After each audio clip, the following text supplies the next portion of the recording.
webinaire, pardon. Voilà, merci beaucoup. Et alors, s'il vous plaît, effectivement, les questions-réponses, ce serait, enfin les questions, pardon, ce serait avec le petit icône de questions-réponses. Mais si vous voulez participer un petit peu, comme vous ne pouvez pas parler, vous pouvez, si vous voulez, faire des commentaires dans le chat. Il y a quelques petits moments de la présentation où ça m'aidera d'avoir un petit peu de retour, d'autant plus que c'est quand même un travail sur la production orale et je me retrouve face à des participants muets, n'est-ce pas? Donc voilà, si vous voulez, vous pouvez participer dans le chat avec plaisir. Alors, je vais commencer par, je vais projeter mon écran. Est-ce que oui, ça marche, ça fonctionne? Alors, c'est encore noir, mais ça ne devrait pas tarder.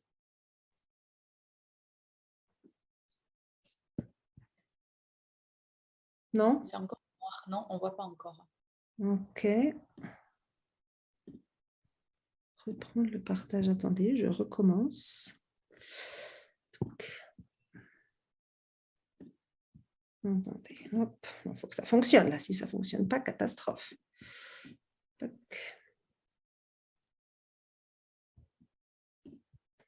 Hop, deuxième essai. Et là, ça fonctionne? C'est tout bon. Voilà. Et là, ça continue de fonctionner? OK, très bien. Voilà. Alors, voilà comment va se diviser la présentation que je vais vous donner. Donc, une petite introduction pour commencer. On va regarder les textes officiels, ce qu'ils disent sur la production orale. On va faire une petite aparté sur ce qui se passe dans les salles de classe en général.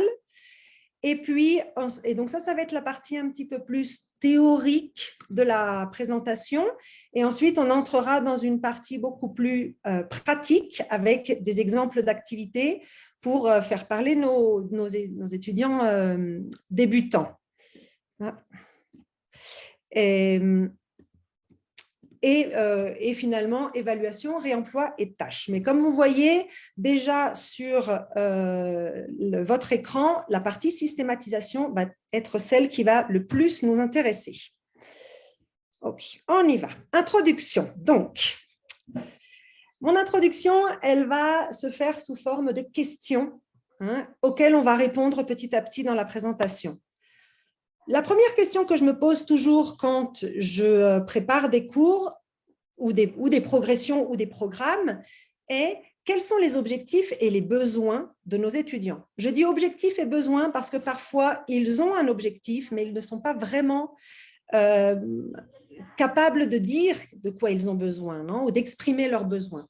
Donc, on fait un petit peu la différence entre les deux, même si finalement, on doit prendre une décision comme professeur à la fin. Deuxième question très importante, qu'est-ce qu'on entend par production orale? Qu'est-ce que ça veut dire exactement?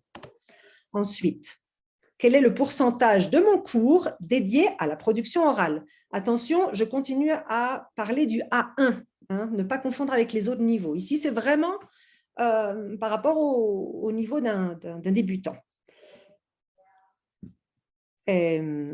Ensuite, comment surmonter les réticences de nos étudiants? La production orale est quand même une prise de risque. Et finalement, quelles sont les activités que nous pouvons proposer? Dans quel but et dans quel ordre? Donc, voilà les différents aspects que nous allons traiter maintenant. Alors, les objectifs et les besoins de nos étudiants. Alors, ça peut être controversé, on peut ne pas être d'accord avec moi, mais personnellement, je dirais que l'objectif numéro 1 et le plus important et le premier de tous, c'est parler. La production orale donc, occupe une place prédominante dans la situation de communication quotidienne et je dirais, malgré, ou pas malgré, mais même si on s'intéresse aux besoins de nos étudiants, aux objectifs de nos étudiants, c'est-à-dire, il y en a un qui veut aller étudier en France, il y en a un autre qui va aller faire un voyage au Québec, il y en a un troisième qui voudrait, je ne sais pas, communiquer avec sa belle famille, non? tout ça, ça va toujours demander de la production orale. Même quelqu'un qui doit atteindre le B2 pour aller étudier à l'université française doit être capable d'acheter du pain dans une boulangerie. Ça ne change rien. Donc finalement, ce premier objectif, c'est celui qui devrait prendre le plus de temps, d'espace, d'énergie et d'effort dans une salle de classe de FLE, de langue. Après, comme je vous dis, ça peut être discuté dans un débat que nous verrons à la fin. Et donc, si on part de ce point de vue, la production orale, elle doit être au cœur de l'enseignement de la langue et être introduite tout de suite, dès le début de l'apprentissage. Donc, voilà un petit peu ce à quoi nous devons tendre. Préparer nos étudiants à parler normalement, dans la vie normale. Est-ce que mes étudiants parlent dans ma salle de classe? Alors, c'est une question qui n'est pas si facile à répondre. C'est difficile d'avoir une réponse claire. Souvent, on a l'impression qu'ils parlent, mais finalement, si on regarde chaque étudiant, il y en a un qui va parler peut-être 10 minutes, puis l'autre qui va parler 1 minute. Donc, c'est très variable, on pourrait dire.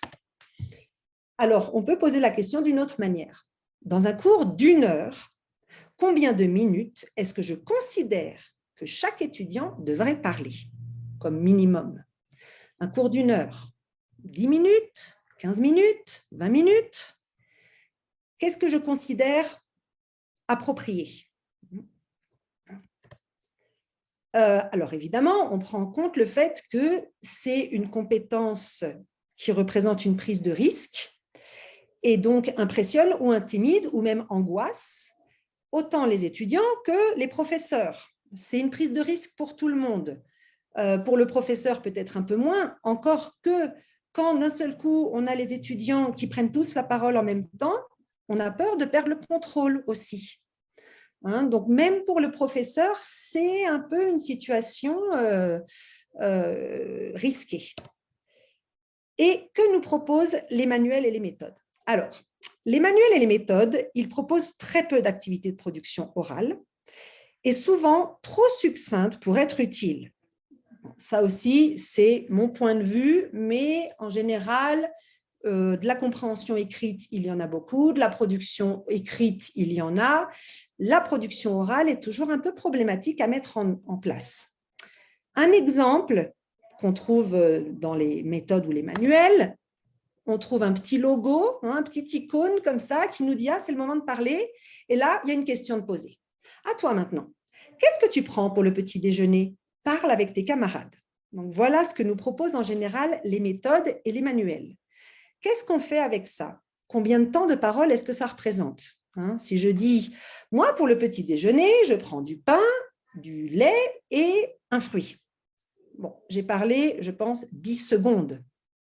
Alors, est-ce que vous pensez que c'est un temps adéquat ou approprié pour un cours de langue? Donc, on doit, en général, comme professeur, s'il y a bien une des activités sur lesquelles on doit être créatif et proposer des choses en plus des manuels, c'est dans la production orale.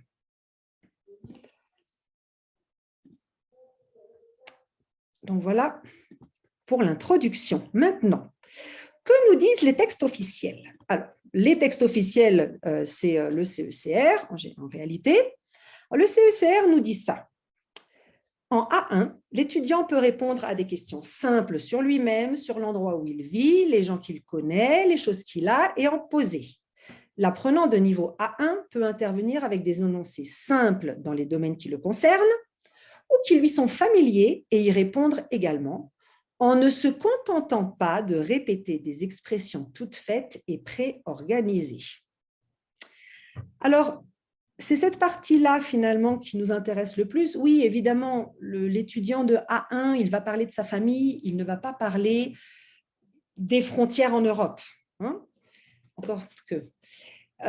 Mais ce qui nous intéresse vraiment ici, c'est que ça ne doit pas être appris par cœur. Les phrases peuvent être apprises par cœur, mais pas le dialogue. pas la communication. Et même les phrases apprises par cœur, il doit y avoir une certaine flexibilité pour que les étudiants puissent jouer un petit peu avec tout ça.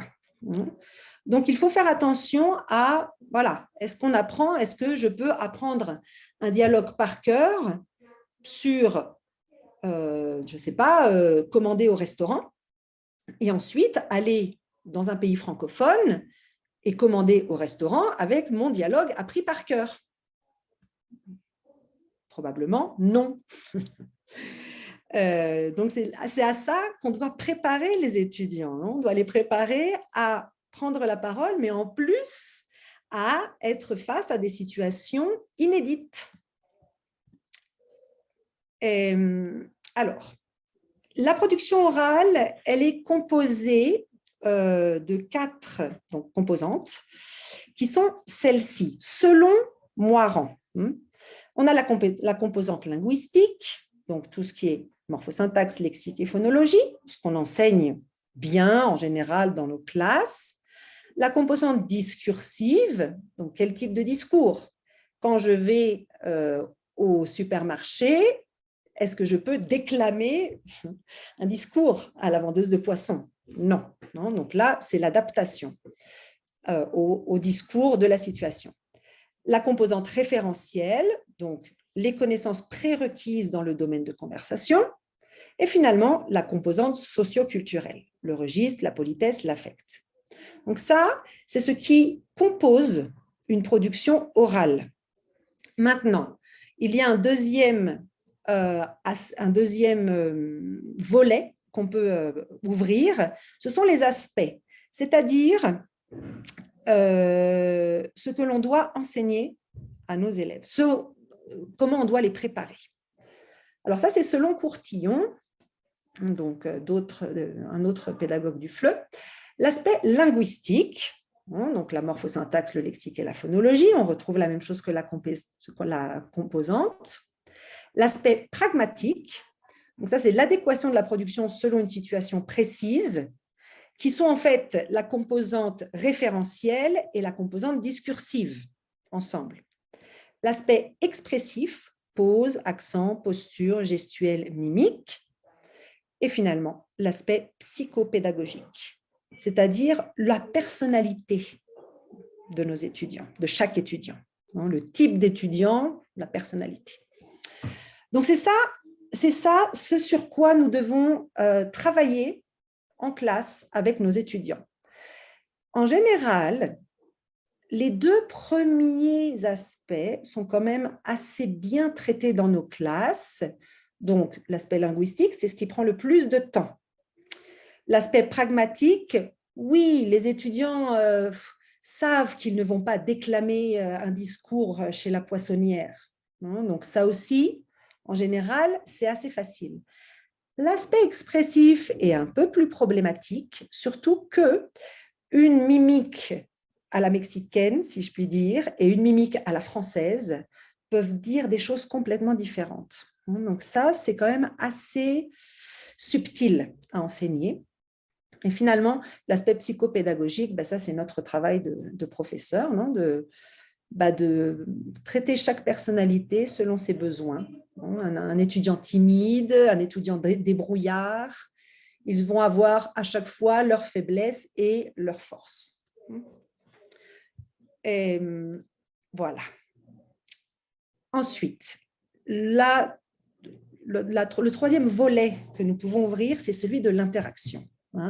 Parce que la production orale, en interaction, a besoin d'expression orale, la personne parle, mais la personne doit pouvoir comprendre. On ne peut pas les dissocier l'une de l'autre. Sinon, c'est du discours, comme je suis en train de faire maintenant, ou du slam, ou du chant à la limite.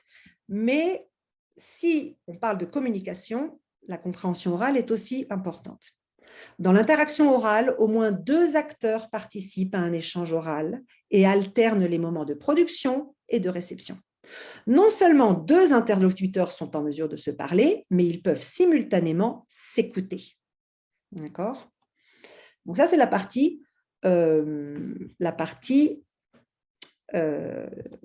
interaction. Et finalement, le CECR nous propose une liste d'activités de production orale. Alors voilà la liste d'activités. Vous pouvez mettre dans le chat ce que vous en pensez.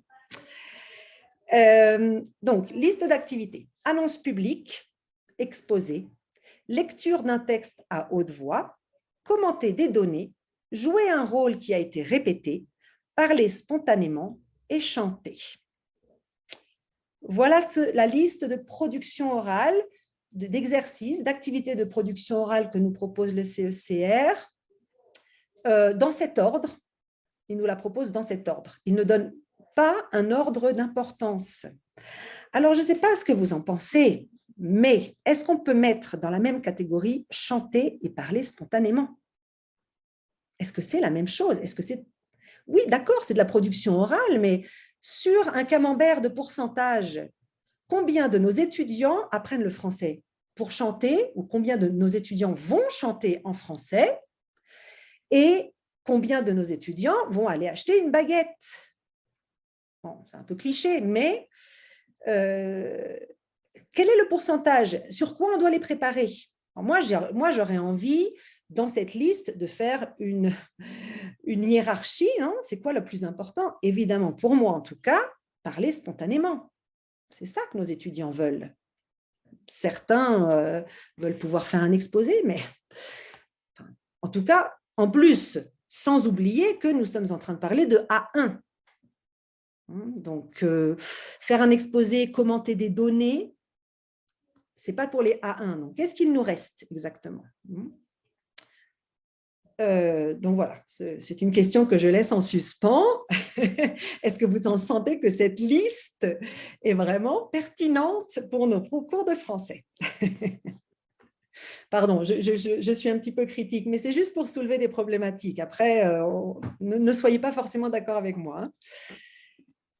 Donc voilà ce que nous disent les textes officiels. Maintenant, qu'est-ce qui se passe dans nos salles de classe? Alors, dans nos salles de classe, il se passe ce qu'on appelle un catch-22. Je ne sais pas si vous savez ce que c'est qu'un catch-22.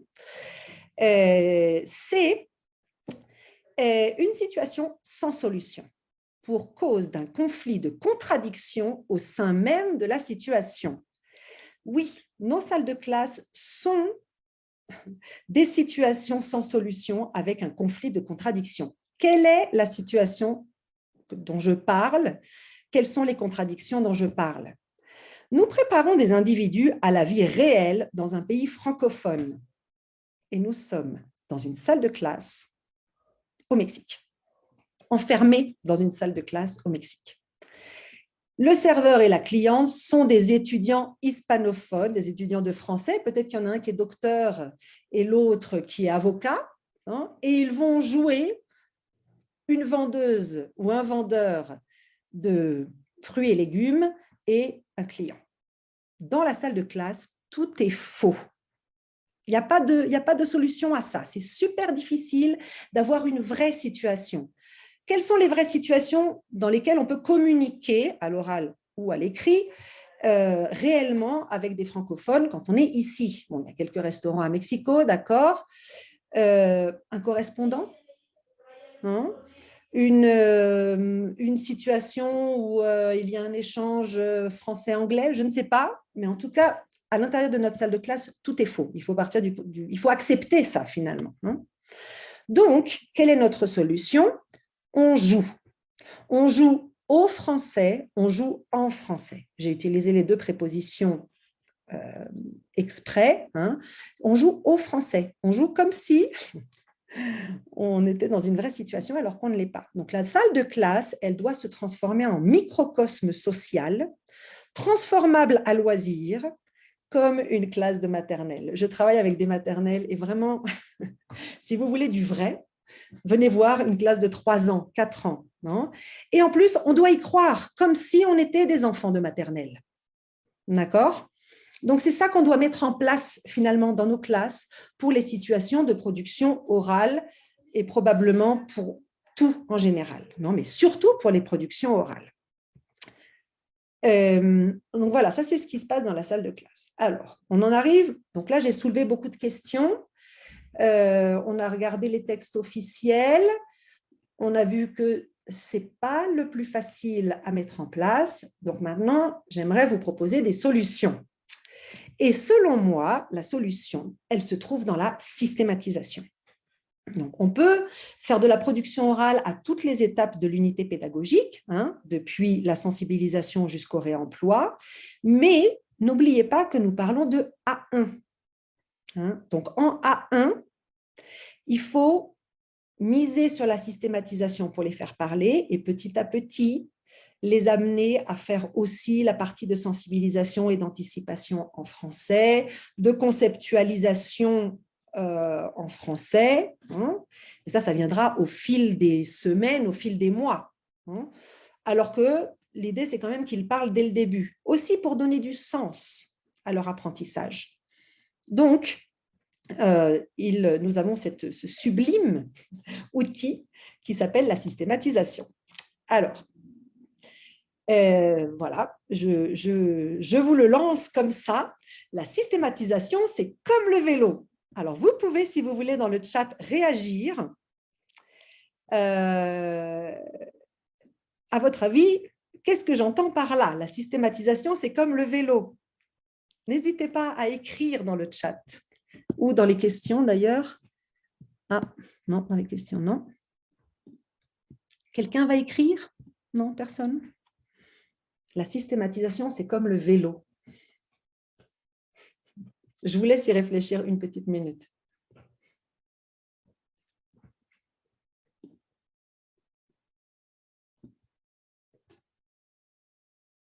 Bon, pas de réaction. Alors, ce n'est pas grave. Peut-être qu'il y en a, mais je ne peux pas les lire, je ne sais pas. Et, ça y est. Le chat est désactivé. Comment travaille-t-on dans une classe avec des enfants? Le chat n'est pas habilité. Ah, on commence doucement et après, on va plus vite. C'est pas mal, ça. Et une fois que l'on apprend, on ne l'oublie pas. Ouais, non, peut-être pas, en fait. Je ne sais pas si c'est si simple. Non. Alors, qu'est-ce que j'entends par là? C'est-à-dire, on ne monte pas sur un vélo pour faire le Tour de France pour la première fois.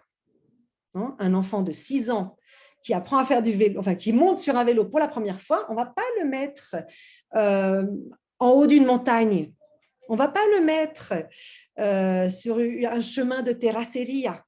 Non. La systématisation, en fait, c'est une pratique. On pratique et on tombe et on se fait mal parfois. Mais vraiment, la systématisation, c'est ce qui permet à un enfant de 6 ans de monter sur un vélo pour la première fois avec des petites roulettes et petit à petit de les enlever. C'est exactement ça. Hein. En d'autres termes, la systématisation est la pratique répétitive d'une activité afin de se l'approprier, de l'intérioriser et de pouvoir la reproduire à l'envi et sans difficulté. Voilà ce que c'est que la systématisation. C'est pour ça qu'on est obligé de passer par la systématisation. Alors, ici, ce sera la systématisation de structure grammaticale, ce sera la systématisation du lexique, d'un champ lexical, ce sera la systématisation même de l'intonation. Et on le fait plusieurs fois, plein de fois, jusqu'à ce qu'on se sente à l'aise au moment de le faire. Je vous donne tout de suite un exemple. Un exemple que j'ai appelé Emily in Paris. J'aime beaucoup donner des titres à mes activités. Vous connaissez peut-être la série. Et voilà les instructions. En équipe de 3, mettez-vous d'accord sur ces monuments. Donc, je donne 2 listes. Une liste de monuments, ici parisiens, parce que je ne voulais pas faire d'erreur sur des monuments que je ne connaissais pas. Donc, j'ai choisi que des choses parisiennes. C'est pour ça que ça s'appelle aussi Emily in Paris. Donc, la BNF, le Père-Lachaise, la Madeleine, etc. Et de l'autre côté, des lieux, le vocabulaire des lieux dans la ville. Un hôpital, un cinéma, une bibliothèque, une église. Les étudiants doivent se mettre d'accord. Est-ce qu'ils pensent que la BNF, c'est un cinéma ou c'est une bibliothèque? Et voilà l'exemple que je leur donne. C'est très, très important de leur donner un exemple en A1 qui les rassure, qu'ils peuvent regarder pendant l'activité. Voilà l'exemple. Ils doivent faire des petits dialogues du type « Je pense que la salpêtrière, c'est un marché. Je suis d'accord avec toi » ou bien « Je ne suis pas d'accord avec toi. Moi, je pense que c'est une église. » Donc, ici, ce qui est écrit en gras, c'est ce qui ne va pas changer. Je pense ou je crois que, c'est, le présentatif c'est, les articles 1 et 1, je suis d'accord avec toi, je ne suis pas d'accord avec toi. C'est ça qui m'intéresse, être capable de donner son opinion, je pense, je crois, être capable de dire si on est d'accord ou pas d'accord avec une personne, et finalement, travailler le vocabulaire de la ville. Donc là, je leur donne ce petit dialogue, et je leur donne la liste. Et ils ont 1, 2, 3, 4, 5, 6, 7, 8. Ils doivent le faire 8 fois. C'est ça que j'appelle la pratique répétitive. D'accord? Voilà un exemple de systématisation. Et pour un A1, être capable de donner son opinion et dire si on est d'accord ou on n'est pas d'accord, c'est déjà quelque chose qu'on peut ensuite réutiliser dans beaucoup de contextes et d'activités. Alors, ça, c'était un exemple. Maintenant, alors, très important. La systématisation, c'est une pratique, comme je répète encore une fois pour que ce soit bien clair, répétitive. C'est-à-dire que pour un même objectif communicatif, on devrait proposer 2 à 3 activités de systématisation orale. Je ne suis pas en train de parler d'activités qui durent 40 minutes. Non, avec 10-15 minutes, on a déjà quelque chose de très bien. Donc, il faudra en proposer 2 à 3. Et il faut leur donner un ordre. Donc, les activités doivent suivre une progression en termes de difficulté, donc de la plus facile à la plus difficile, d'utilisation de connaissances antérieures. Par exemple, dans l'activité Emily in Paris, le 1 et le 1, les articles indéfinis, c'est un marché, c'est une église. Ça, on l'a déjà systématisé avant, dans d'autres choses, dans d'autres moments, pour d'autres objectifs, avec d'autres vocabulaires. Ça, ce sont les connaissances antérieures. Mais nous savons que ce sont des aspects linguistiques difficiles. Donc, on propose, et ça, c'est plus l'idée de spirale, des activités qui vont reprendre ces difficultés et qui vont les évidencier, ça ne se dit pas, mais qui vont les mettre en évidence pour les étudiants. Oui, attention, attention à bien utiliser l'article défini dans votre activité. Et la créativité, donc du moins créatif au plus créatif. Et là, on peut parler d'activités plus ou moins encadrées.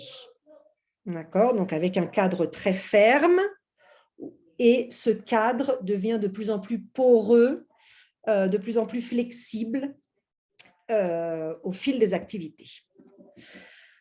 Alors, je vais vous montrer un exemple de progression d'activité de systématisation.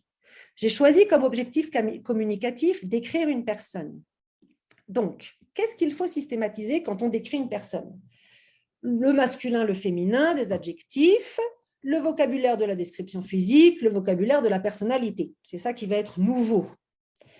Quelles sont les connaissances antérieures de mes étudiants?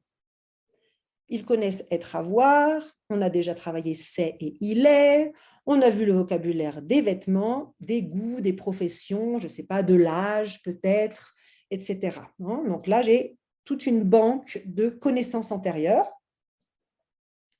sur lesquelles je vais pouvoir m'appuyer pour ensuite ajouter les connaissances nouvelles. Et voilà l'exemple de progression. Alors là, j'en ai proposé 5, c'est beaucoup. Il n'y a probablement pas besoin de proposer 5 activités de systématisation, mais en tout cas, c'est ce qui existe, c'est ce qu'on peut faire. Le premier jeu que vous connaissez tous, j'imagine, c'est le jeu Qui est-ce. Donc là, qu'est-ce que ça nous fait travailler? Ça nous fait travailler est-ce que, il, elle, féminin, masculin, et la description physique. Et le oui et le non. Donc ça, c'est une première activité qu'on peut proposer qui est très encadrée. On travaille très peu de choses ici, mais on le travaille de manière répétitive. Ensuite, on peut proposer une deuxième activité qui s'appelle la silhouette. Donc là, on donne à nos étudiants 2 silhouettes. Sur la première silhouette, ils dessinent un personnage avec des traits physiques et des vêtements. Et sur la deuxième silhouette, ils vont écouter la description de leurs camarades pour dessiner ce qu'on leur décrit. Et ensuite, ils font leur propre description pour que leurs camarades dessinent à son tour.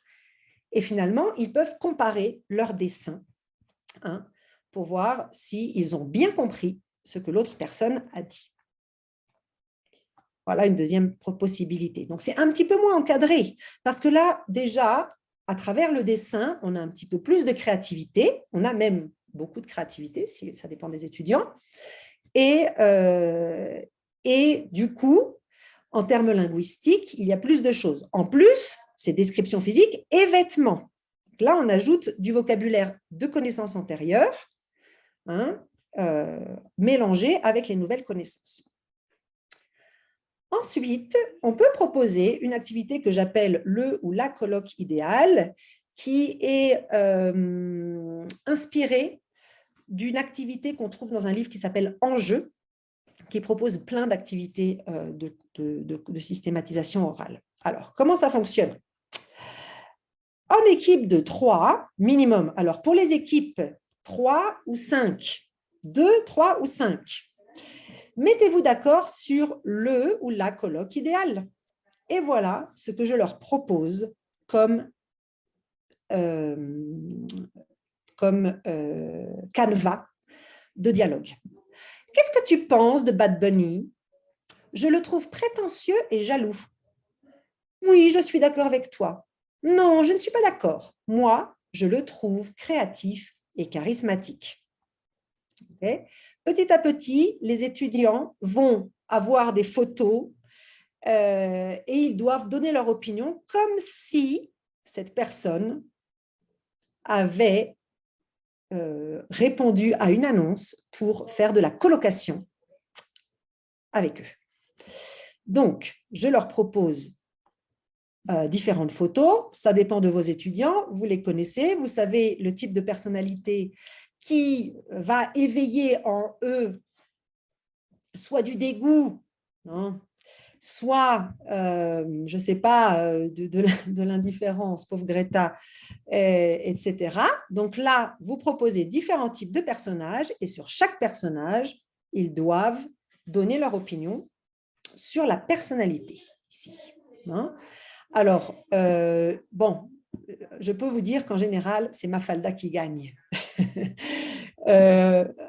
Mettez-en, vous voyez, là, j'en ai mis 1, 2, 3, 4, 5, 6, 7. C'est pas assez. Moi, je mettrais 10, 9 probablement. Donc là encore, on voit tout à fait cet aspect répétitif de la systématisation, mais avec aussi ici de la créativité et de la liberté sur le choix des adjectifs et les étudiants peuvent vraiment donner leur opinion de ces personnalités parce qu'ils les connaissent. Attention, si vous mettez Édith Piaf et François Hollande, alors peut-être que leur tête, c'est suffisant pour donner une impression, mais s'ils ne les connaissent pas, ils ne vont rien avoir à dire sur eux. Donc là, moi, je choisis vraiment en fonction de mes étudiants. Et la nationalité, finalement, de ces célébrités, elle est un peu secondaire dans ce cas-là. Des fois, on veut tout faire en français, mais voilà. Après, on peut proposer un time's up des personnalités que je n'expliquerai pas parce que c'est une activité que beaucoup de gens connaissent et que vous pouvez trouver sur Internet, mais qui oblige aussi à faire des descriptions sur des personnalités, des célébrités. Et finalement, on peut proposer une activité que j'ai appelée l'homme et la femme idéale. J'aurais dû mettre une petite parenthèse autour du E, qui est inspirée, ou bien même qui est prise directement du site Les Experts que vous connaissez. Donc, les experts proposent ça, de faire une carte mentale sur le physique, le look, le travail, les projets, les goûts, les qualités de la femme ou l'homme idéal. Ils doivent placer les mots et puis en parler avec leurs camarades. Donc, on peut faire ça. On peut le faire d'une autre manière parce que, ici, vous voyez qu'on passe par les mots écrits. Est-ce qu'on ne pourrait pas imaginer ce type d'activité? L'activité de la voyante. Oh, je vois un homme jeune, studieux, dans son bureau. Il est ambitieux, alors que la cliente de la médium, elle s'imaginait un autre physique et un autre type d'homme. Voilà, on pourrait imaginer aussi une activité comme ça, qui a un côté finalement rigolo, quoi, assez ludique. Hein. Et les étudiants échangent les rôles à chaque fois. Hein. Un coup, je suis la médium, un coup, je suis la cliente, un coup, je suis la médium, un coup, je suis la cliente. Donc, voilà un exemple de progression. Vous voyez que on pourrait les mettre peut-être dans un autre ordre, je ne sais pas, mais on répète les structures, on systématise les adjectifs, on passe du masculin au féminin, on ajoute les vêtements, hein, ils utilisent le c'est et le il est.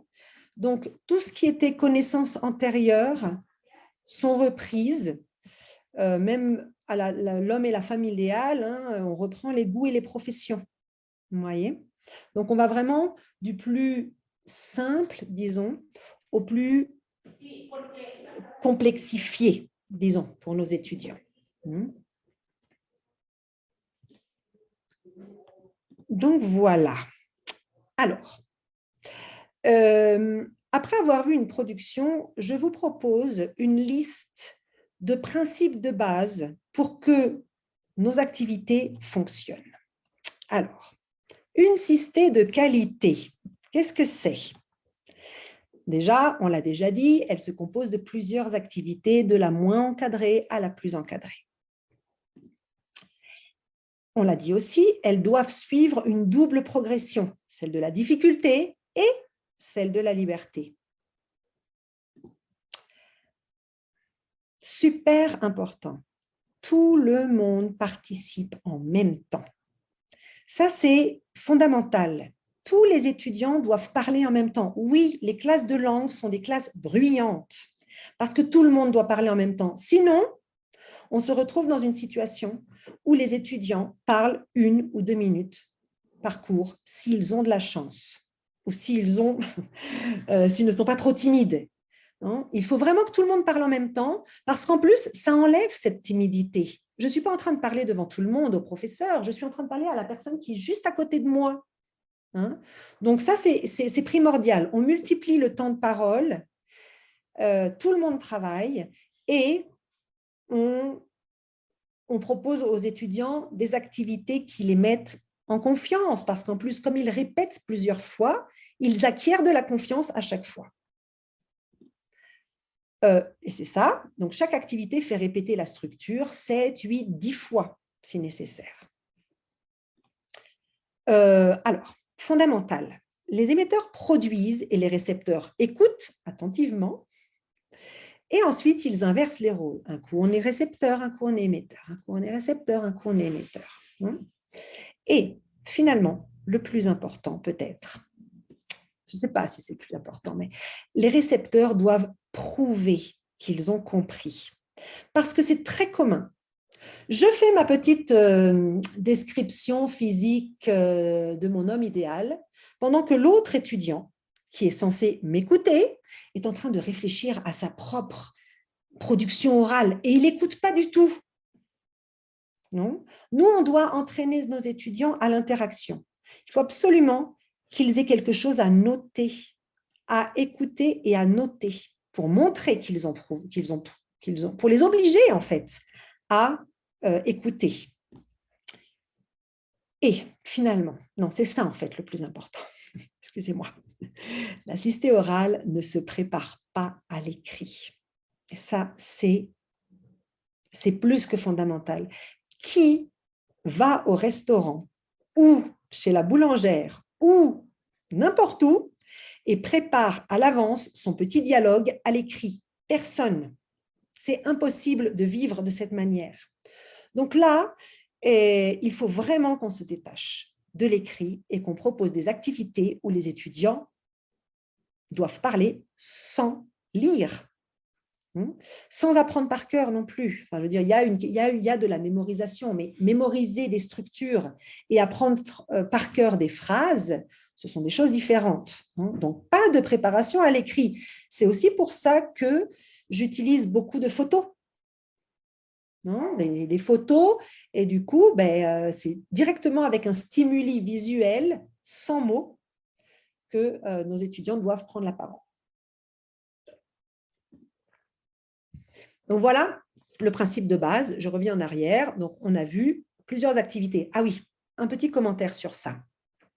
Toutes ces activités, par exemple, les 5 activités de décrire une personne, on n'est pas obligé, même on ne doit pas les faire les unes à la suite des autres.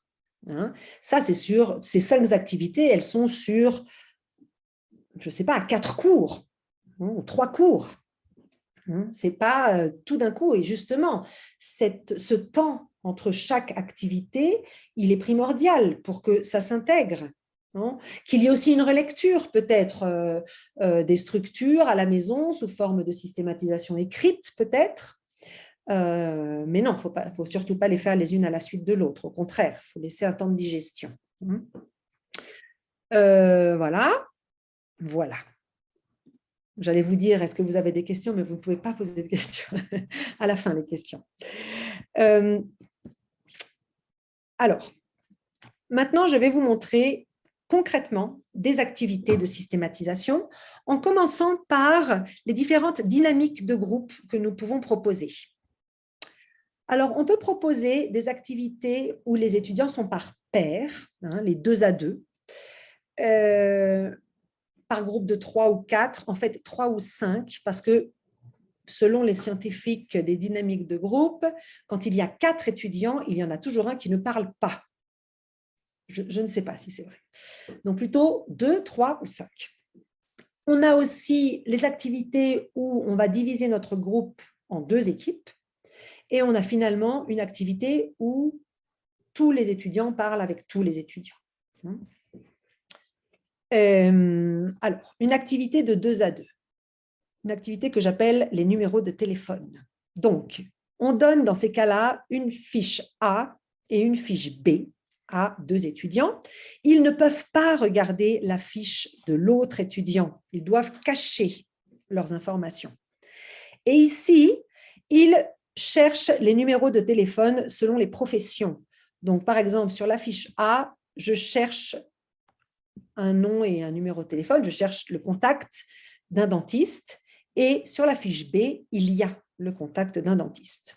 Voilà le type de dialogue que je propose à mes étudiants. Dis-moi, est-ce que tu as le numéro de téléphone d'un bon docteur? Situation quand même quotidienne, on peut dire, non? On cherche des gens, des bons professionnels. D'un bon docteur? Oui, bien sûr, c'est Monsieur Jourdain. Son numéro, c'est le 06 12 13 14 15. Monsieur comment? Monsieur Jourdain, J-O-U-R-D-A-I-N. Il est vraiment bon? Oh oui, il est excellent. Alors ici, j'ai mis des couleurs. Je ne sais pas si c'est si pertinent que ça, mes couleurs, mais bon. Tout ce qui est en noir et sans couleur ne va pas changer. Non. Dis-moi, est-ce que tu as le numéro de téléphone d'un bon docteur, vétérinaire, plombier, etc. Oui, bien sûr, c'est Monsieur Jourdain. Ok. Et là, qu'est-ce qui m'intéresse? Qu'est-ce que je veux systématiser? Ah bah, c'est très simple. Je veux systématiser compter jusqu'à 99, c'est-à-dire les numéros de téléphone, et épeler. Alors, c'est une activité qu'on peut faire après un petit mois de cours. C'est assez rapide finalement. Compter jusqu'à 99 et l'alphabet, c'est des choses qu'on fait dès le début. Mais là, vous voyez qu'on contextualise. Alors, on contextualise, on a les professions, les numéros de téléphone et épeler un nom de famille. Et on travaille en sensibilisation, parce que mes étudiants ne connaissent pas à ce moment les adjectifs masculins-féminins, on n'a pas encore fait adjectifs masculins-féminins, donc on sensibilise uniquement à bon, bonne, excellent, excellente. Mais ça, ce n'est pas du tout mon objectif principal. C'est vraiment une petite sensibilisation, et quand on fait les adjectifs, on peut revenir à cette activité. Ah, vous voyez, on avait déjà fait ça. Et quand vous faites l'appel, vous dites présent, présente. Non? Donc, ce qu'on sensibilise un peu avant, au moment de le systématiser, on peut aussi faire un rappel de ce qu'on avait vu. Autre commentaire sur cette activité, on note. Les étudiants doivent noter ce qu'ils entendent. Ils doivent noter le numéro de téléphone et ils doivent noter le nom de la personne, du professionnel. Donc ça, c'est la partie compréhension orale. On oblige les étudiants à le faire et ensuite ils comparent pour voir s'ils ont bien compris ou s'ils n'ont pas compris, s'ils se sont trompés. Voilà une activité de 2 à 2. Une activité de 3 ou 5 personnes, c'est une activité que j'ai imaginée, que j'appelle « Comment on dit ». Donc, je donne ça à mes étudiants, je les mets par groupe de 3 et chaque étudiant a des informations différentes. Donc, on a un étudiant qui a bateau et éléphant, un autre étudiant qui a stylo et chaise, et un troisième qui a écharpe et requin. Le pauvre troisième, écharpe et requin, c'est un petit peu difficile. Et là, qu'est-ce qu'on systématise? Alors là, c'est intéressant parce qu'on systématise, ce qui va devenir du réemploi de conceptualisation. C'est pour que les étudiants puissent nous poser des questions en français sur le français. Comment on dit pluma en français? On dit stylo. C'est masculin ou féminin? C'est masculin. Le stylo. Comment ça s'écrit? Ça s'écrit S-T-Y-L-O. Comment ça se prononce? Ça se prononce stylo.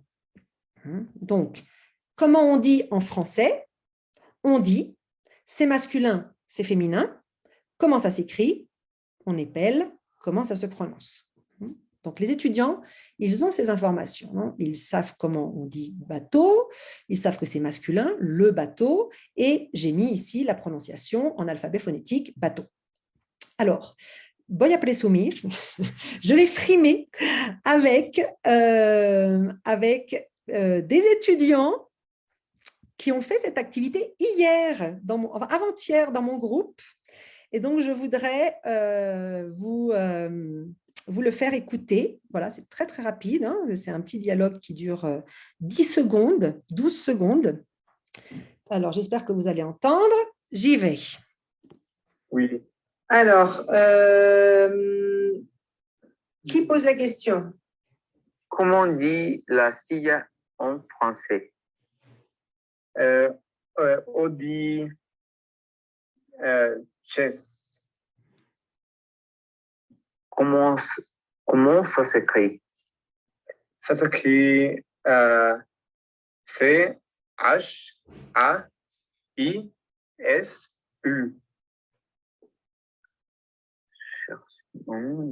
C'est masculin ou féminin? C'est féminin.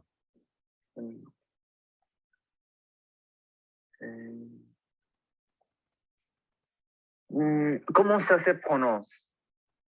Comment ça su? Ça se prononce. Ça se prononce chess. Ah, voilà, la chess.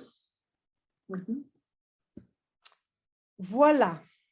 Voilà donc mes étudiants qui ont fait ça mardi. Et pour vous donner une idée, ils ont 1, 2, 3, ils ont 5 heures de français uniquement. Mais ils savent épeler. C'est ça qui est important dans l'histoire. Ils savent épeler, ils commencent à reconnaître l'alphabet phonétique. Donc, ils sont déjà capables de faire ça. Et là, ils ont fait cette activité 5 fois ou 4 fois, à poser les mêmes questions et à répondre à ces questions, pour qu'ensuite, ils puissent le faire en français directement avec moi. Et alors, je retourne sur la présentation. Est-ce que je peux retourner facilement sur la présentation? Oui, c'est là. Vous voyez? Oula, qu'est-ce que c'est que ça? Attendez, excusez-moi, petit problème. Voilà. Oui, ça marche? Encore. Non? Ok, je recommence. Excusez-moi. Hop. Hop.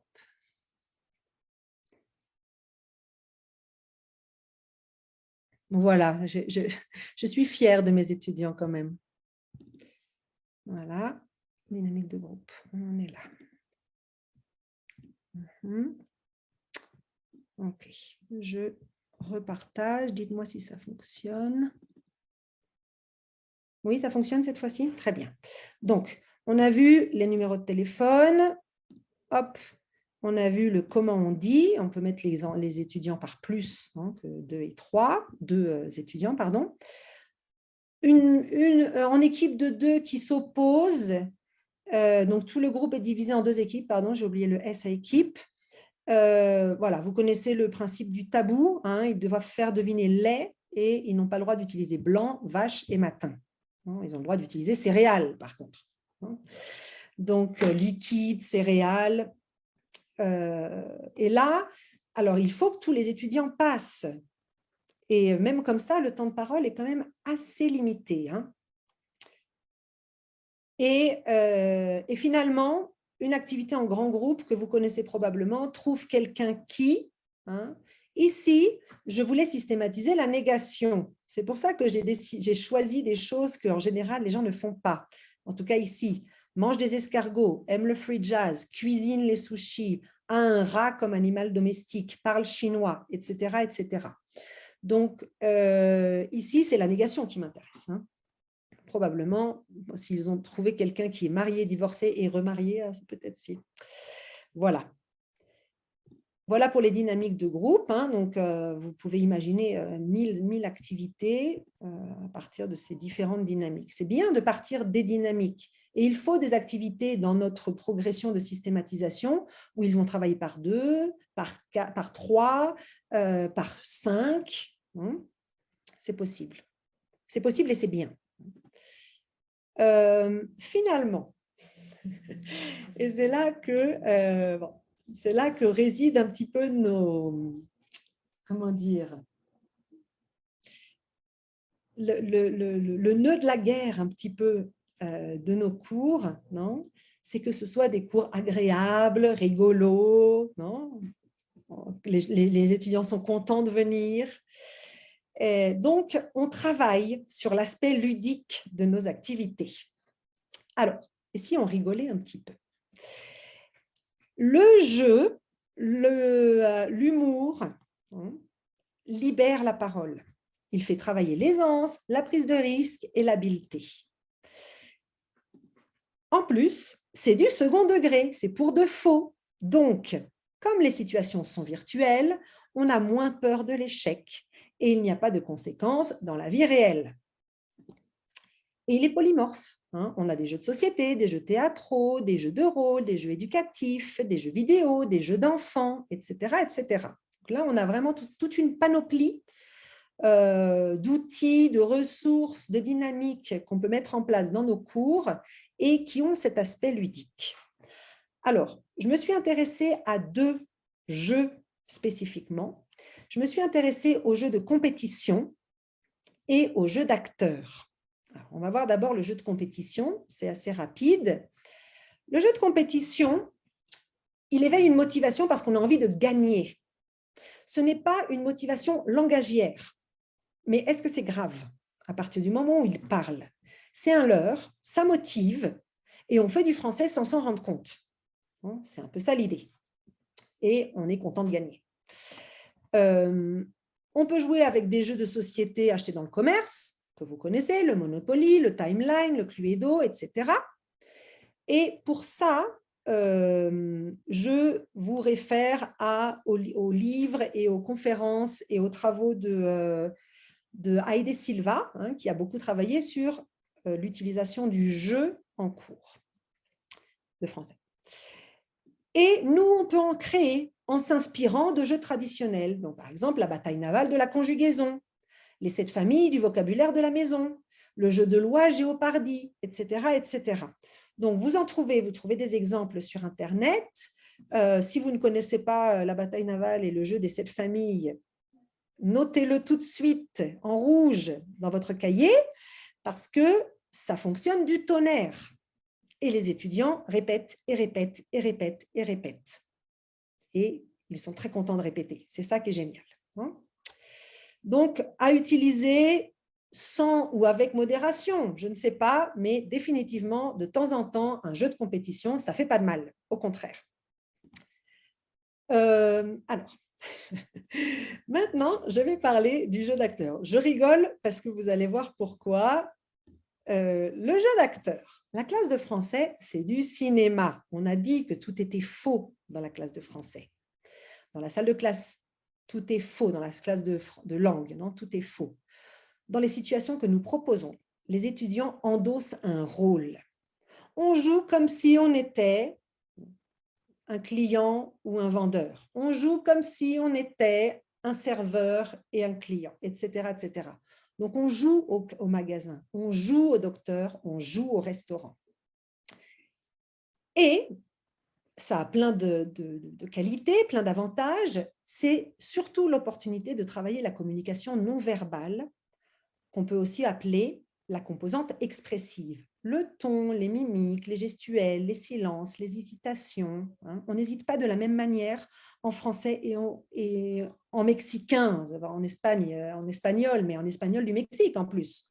Non, ici, on aurait tendance à hésiter en faisant en français, en France, comment on hésite? On fait ça aussi, ça se systématise, le non? Et je vous propose une activité qui n'est pas du théâtre, parce que le théâtre, on apprend, on mémorise, on apprend par cœur. Ce n'est pas du jeu de rôle, parce que le problème du jeu de rôle, alors c'est bien le jeu de rôle, le problème du jeu de rôle, c'est qu'on doit créer son personnage. Et rien que la création du personnage, ça prend déjà 2 heures. Non? Pour une activité de systématisation, est-ce qu'on a besoin de ça? Et ce n'est pas de la simulation, parce que la simulation, c'est quelque chose qui se travaille sur tout un trimestre. Non? Donc, avec création de personnages, création de situations, etc. Non, c'est beaucoup plus simple et c'est beaucoup plus rapide et ça demande presque aucune préparation. Donc, vous allez me bénir. Le mini-dialogue.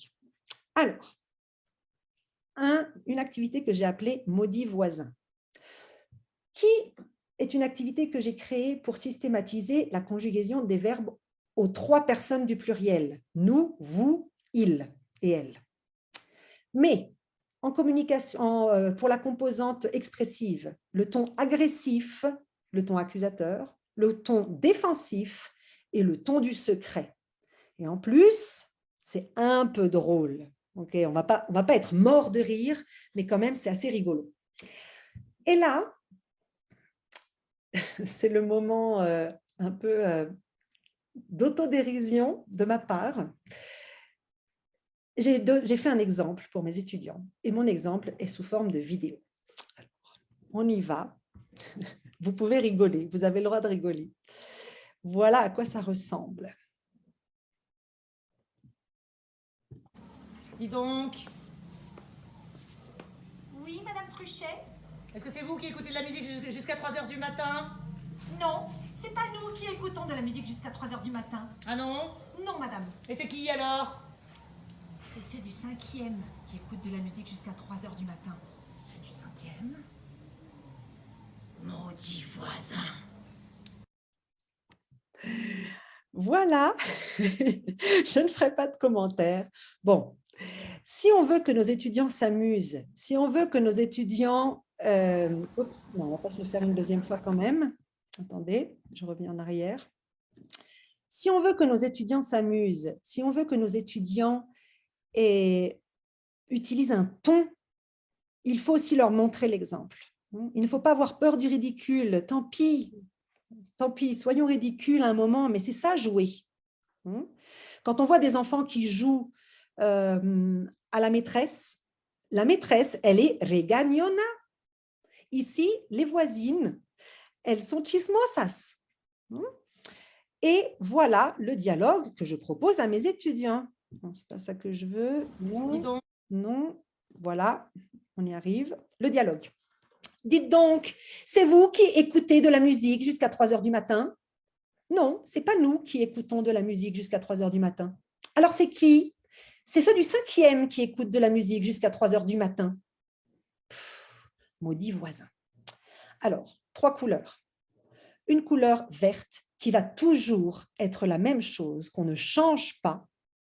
Une couleur noire où on va systématiser les verbes. C'est vous qui écoutez, c'est pas nous qui écoutons, c'est ceux du 5e qui écoutent. Et le rouge, c'est le ton. Vous voyez, 4 points d'interrogation, 1 point d'interrogation, des points de suspension, 1 point d'exclamation. Tout ça, c'est pour donner des informations aux étudiants, pour qu'ils jouent vraiment le rôle. Alors, on leur donne ensuite des images. Donc, voilà. C'est vous qui écoutez de la musique jusqu'à 3 heures du matin. C'est vous qui laissez vos poubelles sur le trottoir. C'est vous qui... Attendez, je ne vois pas. C'est vous qui faites du bruit, blablabla, le verbe faire, si vous voulez. C'est vous qui salissez, peut-être, le verbe salir, je ne sais pas, ou qui faites la fête dans les escaliers. C'est vous qui claquez la porte et c'est vous qui ne ramassez pas vos crottes de chien sur le trottoir. Alors, je propose plein d'images. Si c'est du vocabulaire un petit peu difficile, peut-être qu'ils ne connaissent pas encore le mot poubelle ou le mot trottoir, on peut aussi leur donner sous forme écrite avec le verbe à l'infinitif. Et là, ils doivent conjuguer les verbes aux 3 personnes du pluriel. On leur donne, pareil, 6, 7, 10 images pour pratiquer la conjugaison des verbes aux personnes plurielles. Ici, on choisit des choses qui, probablement que tout le monde a vécu, parce que des voisins qui font du bruit jusqu'à 3 heures du matin ou qui laissent des poubelles dans les parties communes, on a ça. Des voisins qui ont leurs chiens qui font des crottes sur le trottoir, on a ça aussi. Et finalement, juste une petite parenthèse sur la photo des crottes.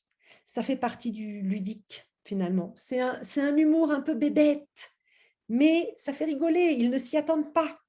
Non ? Donc, on peut jouer un petit peu sur ça aussi. Donc, voilà l'exemple du mini-dialogue. Très important dans le mini-dialogue, il faut qu'il se termine. Maudit voisin. Ça, c'est important aussi. Donc, trouvez une chute à votre mini-dialogue. Voilà, ok, excusez-moi. Alors, on a presque terminé. Je vais terminer à temps. Voilà, donc ça, c'était tout plein d'activités de systématisation, avec des progressions et des principes pour que ça fonctionne bien. Donc, à partir de ça, je me suis posé la question de l'évaluation. De l'évaluation.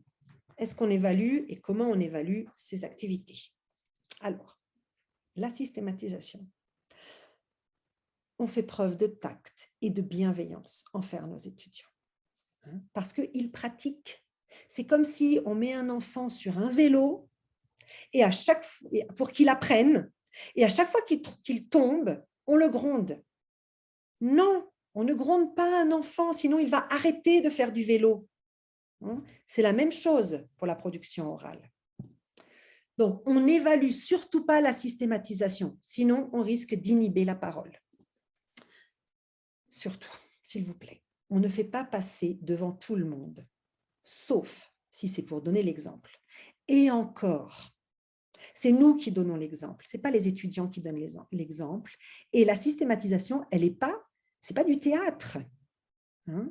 C'est comme demander à un gymnaste qui vient qui commence à peine à maîtriser une nouvelle figure, de le faire devant un public. On ne fait pas ça. Nous, qu'est-ce qu'on fait pendant ce temps-là? On a les oreilles en radar, on papillonne de groupe en groupe, on accompagne, on guide, on rigole aussi. Vous vous rappelez l'écoute qu'on a fait de mes étudiants sur comment on dit « SIA » en français. Je corrige le « e » qui est mal prononcé, et c'est tout. Je corrige. On corrige les erreurs et non les fautes. Attention, si un étudiant fait une faute et que cette faute ne se répète pas, on la laisse passer. Si c'est une erreur systématique, évidemment, là, on intervient. Et finalement, on félicite la débrouillardise. Ça fait partie de la communication. Ils ont le droit d'utiliser des gestes, des mimiques. Ils ont le droit d'inventer un mot, non, peut-être. C'est ce qu'on fait, c'est ce que je fais moi aussi quand je parle en espagnol. Non? Donc, c'est normal. Voilà, c'est tout ce que j'ai à dire sur l'évaluation. On n'évalue pas la systématisation, c'est tout.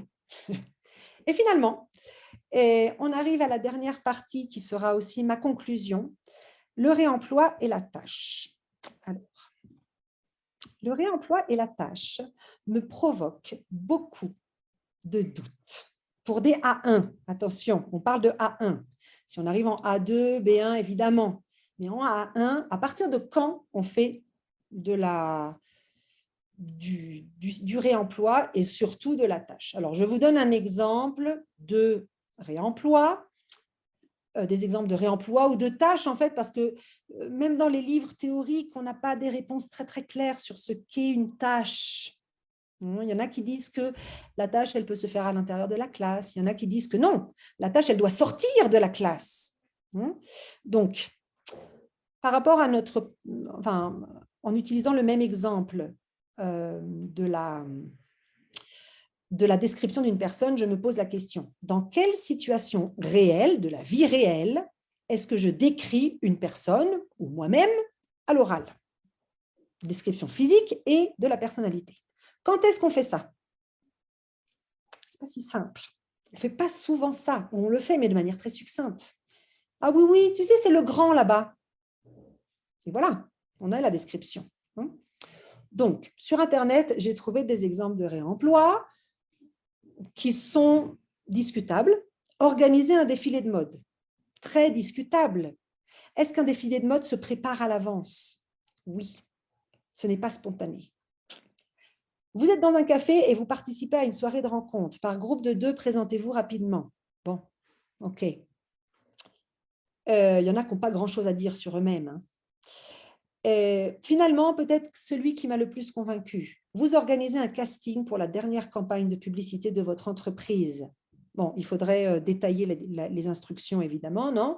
Donc, ils ont des candidats et ils doivent se mettre d'accord. Ils doivent se mettre d'accord sur l'entreprise aussi, sur le produit qu'ils veulent vendre, sur le type de photo, je ne sais pas.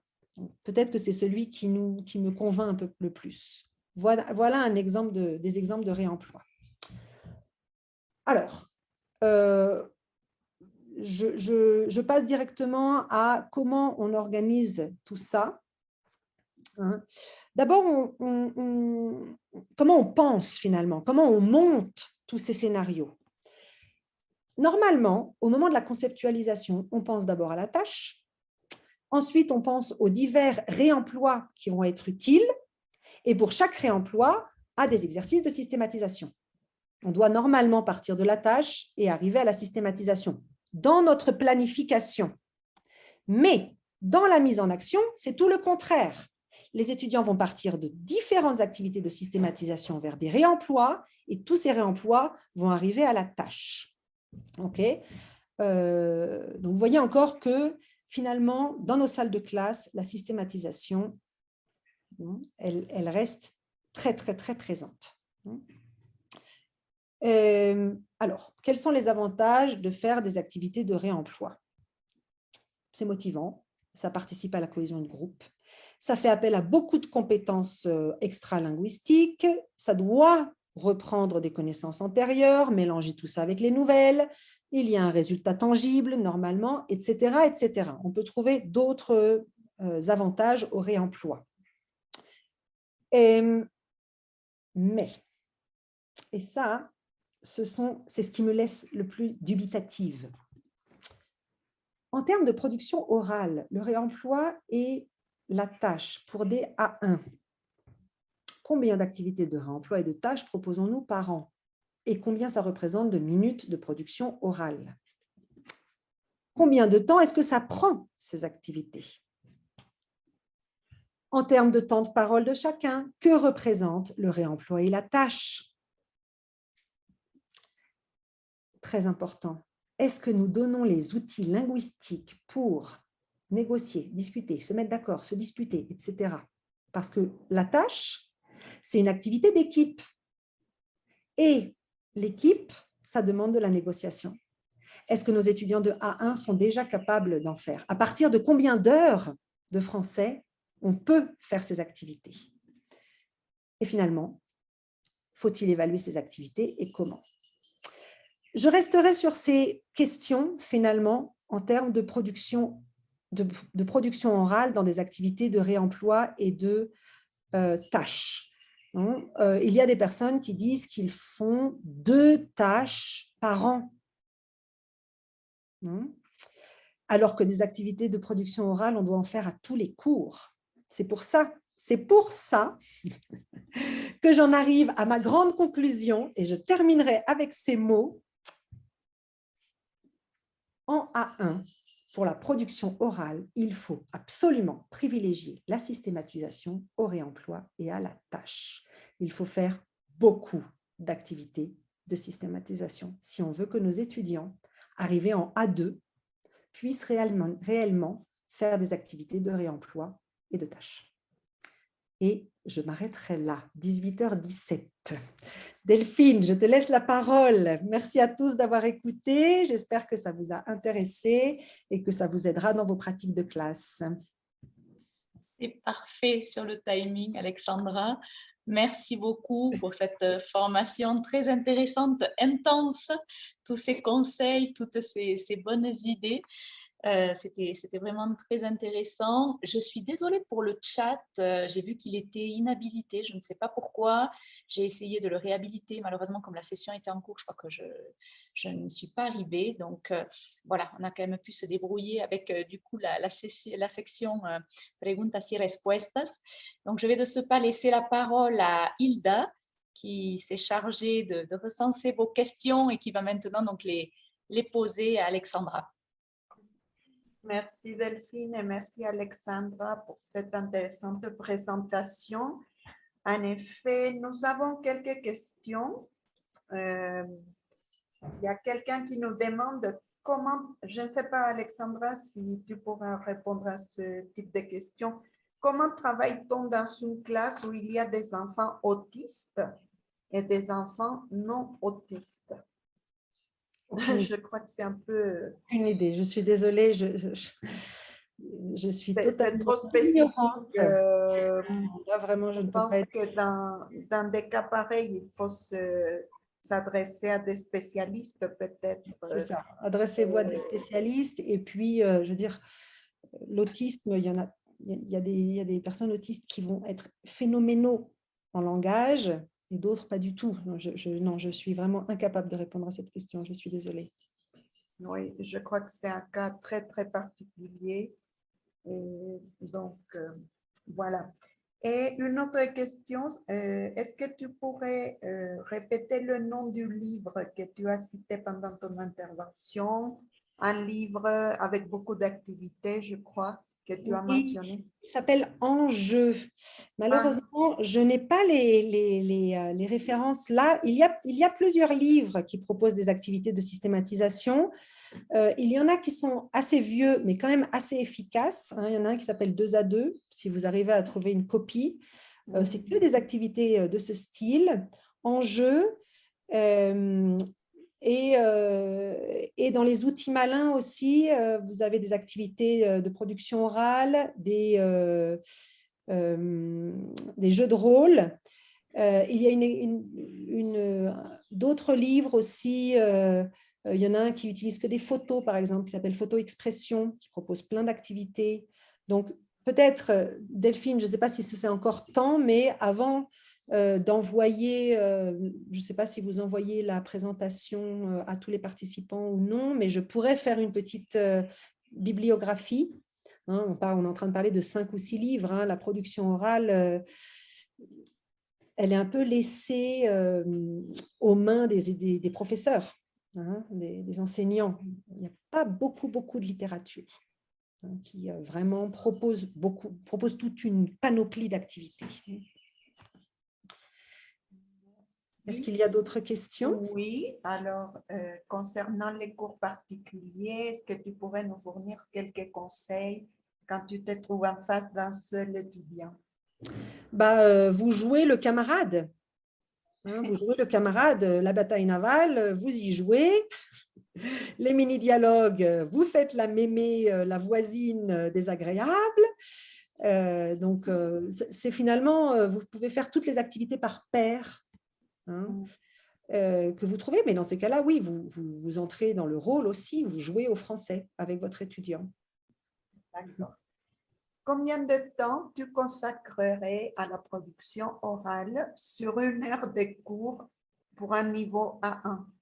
Merci pour cette question. Magnifique question. Alors, c'est très différent, peut-être d'un cours à l'autre. Quand on est au 2e cours ou quand on est au 10e cours, personnellement, si mes étudiants parlent moins de 10 minutes par cours, si tous mes étudiants parlent 10 minutes par cours, je commence à me sentir satisfaite. À partir de 10 minutes, pour des A1, vraiment des débutants. Quand on arrive en fin de A1, là, on peut aller jusqu'à 20 minutes sur 1 heure. Et finalement, c'est 1/3 du cours. Bon, allez, 15 minutes, 1/4 du cours. Oui, c'est ça que je pense. 15-20 minutes pour un milieu fin de A1. D'accord. Bon, il y a beaucoup de félicitations, des compliments pour ta présentation. Merci d'avoir partagé vos connaissances très enrichissantes et pratiques. Félicitations, merci beaucoup, merci. Donc, des commentaires, j'ai apprécié vos activités, je les ai trouvées fructueuses. Vous m'avez donné beaucoup d'idées, chapeau tiré à vous. Bon, juste pour vous donner cette histoire de temps, pour vous donner une idée. Quand je travaille la conjugaison avec mes étudiants de A1, je vais avoir aussi toute une panoplie, tout un éventail d'activités. Une activité très encadrée qui n'est pas du tout contextualisée, qui est un jeu de compétition, la bataille navale des conjugaisons. Cette activité se fait uniquement en français. Donc, ils conjuguent les verbes, ils disent toucher, à l'eau, toucher, couler, j'ai perdu, j'ai gagné. Basiquement, c'est ton tour. C'est mon tour, c'est mon tour, c'est ton tour. Ils parlent en français. Cette activité, elle prend 25 minutes pour la terminer, pour qu'il y en ait un qui gagne. Si vous donnez suffisamment de verbes, si votre grille de bataille navale, elle est suffisamment grande, là, les étudiants vont réellement parler en français pendant 25 minutes. Des étudiants de A1 qui apprennent uniquement les verbes. Moi, je fais une bataille navale uniquement avec le verbe être et le verbe avoir. Avoir un chien, avoir des problèmes, avoir une voiture, avoir je ne sais pas quoi, et être mexicain, être intelligent, être docteur. Et il conjugue du verbe être et avoir pendant 20-25 minutes. Donc oui, on peut les faire parler autant que ça. Et après, j'ai d'autres activités comme Maudit voisin, par exemple, où ils vont parler peut-être pendant, ça va prendre 10-12 minutes, cette activité. D'accord. Mhm. Bon, je crois que c'est tout. Il n'y a pas d'autres questions. Merci beaucoup, Alexandra. Et c'est vrai, il y a des personnes qui nous demandent comment ils peuvent avoir l'enregistrement. Donc, Donc, on va essayer de l'envoyer, on va le faire envoyer par notre service de communication. J'espère que tout ira bien aux personnes donc, qui étaient inscrites au webinaire. Donc, si vous ne recevez rien, n'hésitez pas à nous écrire pour qu'on relance notre service de communication. Voilà, donc on va essayer de vous le faire parvenir par mail rapidement. Bon, je vous Merci remercie Alexandra, aussi. merci à vous tous pour votre participation. Et puis, on se retrouvera donc pour le prochain webinaire, ce sera le 27 octobre et il portera cette fois-ci sur la grammaire en classe de FLE et sera animé par également une formatrice de l'IFAL, Catherine Marchand. Donc voilà, on vous attend nombreux le 27 octobre à la même heure et on vous enverra l'invitation d'ici 2 semaines environ pour ce prochain webinaire. Voilà, en attendant, on vous souhaite une bonne soirée à tous et encore merci Alexandra pour ton intervention. Merci beaucoup. Au revoir. merci, Alexandra. Au revoir.